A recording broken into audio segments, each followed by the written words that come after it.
le moment, des cas cliniques continuent à être reportés dans différentes provinces du pays.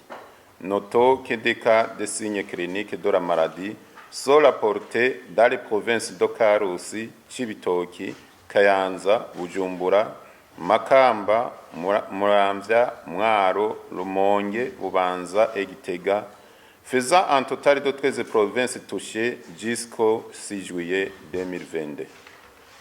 Sur un total de 966 bovins et 627 petits ruminants ayant manifesté les signes cliniques de la maladie, on a enregistré une mortalité de 413 têtes pour les bovins et 214 pour les petits ruminants. Ainsi, du fait que cette période de crise sanitaire en santé animale coïncide avec la fête d'Eid al-Adha, que la communauté islamique célèbre chaque année avec des rites de sacrifice des animaux, à la demande insistante de la communauté islamique du Burundi, le gouvernement du Burundi, à travers le ministère de l'Environnement, de l'Agriculture et de l'Élevage, vient de leur accorder une dérogation spéciale sous réserve des conditions de collecte et d'abattage des animaux sensibles à la maladie à l'occasion de la célébration de cette fête.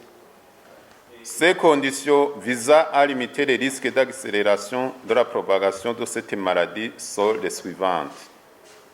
La collecte des animaux d'abattage a commencé à date du 1er juillet et va se clôturer le 8 juillet 2022 et l'abattage commencera du 9 pour finir le 12 juillet 2022.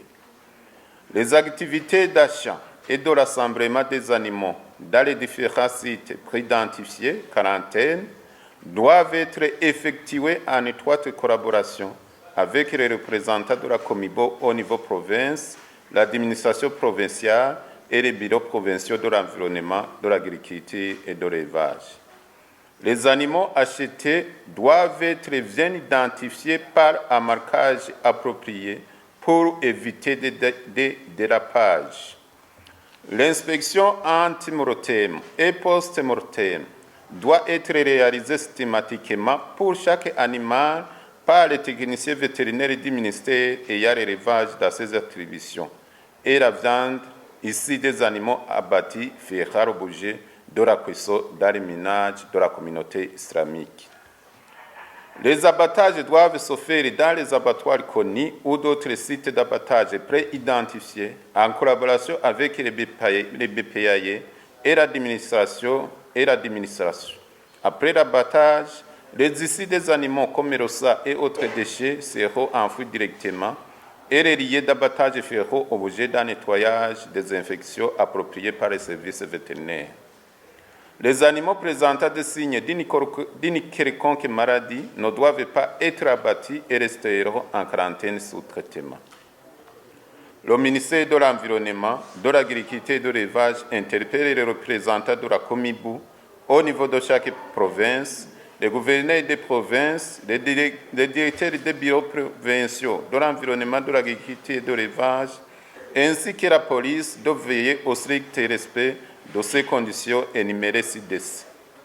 Le ministère réitère ses remerciements aux autorités administratives, les services de la sécurité et la population pour la franche collaboration dans la mise en œuvre des mesures mises en place pour éviter la propagation de la maladie.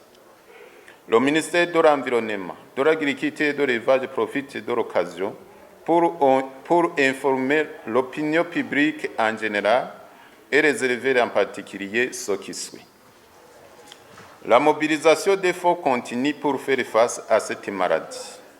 À l'heure où je vous parle, certains partenaires ont promis de contribuer à la lutte contre cette maladie.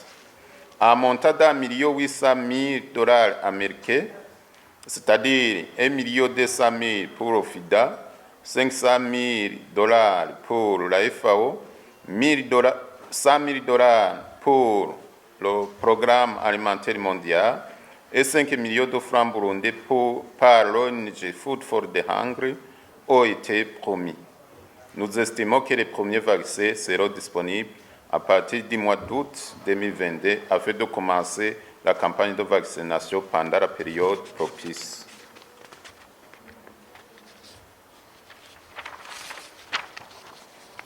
Au cours de ce mois de juillet, les services techniques se rendront sur le terrain pour faire la cartographie des risques qui est en préalable pour orienter la campagne de vaccination. Au cours du mois de juillet et août, nous allons aussi continuer la sensibilisation, formation des administratifs, les bouchers et les techniciens vétérinaires à la connaissance de la maladie, aux mesures de biosécurité et aux bonnes pratiques de vaccination. Nous rappelons encore une fois à la population qu'il n'y a pas aucun problème à consommer le lait provenant d'une vache saine s'il est bien bouilli.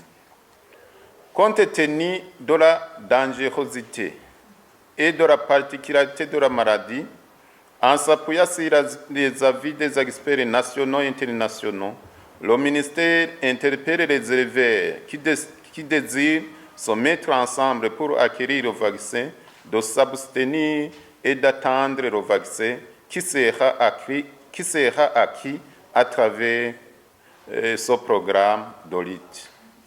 Le ministère de l'Environnement, de l'Agriculture et de l'Élevage réitère son engagement à communiquer continuellement l'état d'évolution de la maladie et d'autres mesures qui seront appropriées selon la situation.